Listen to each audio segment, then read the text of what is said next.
lege bat zigor berdinak bi aldiz betearazteko salbuespenezko neurria dana.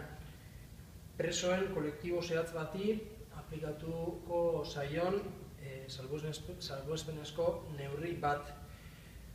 Azken finean, presoen kolektibo horren askatasun eskubidea urratuko duen lege bat, mendekuzko lege bat, iruzurrezko ingenieria juridikoa egiten duen lege bat, eskubideen zapalketa, inposizioa eta sufrimendua areagotuko duen lege bat.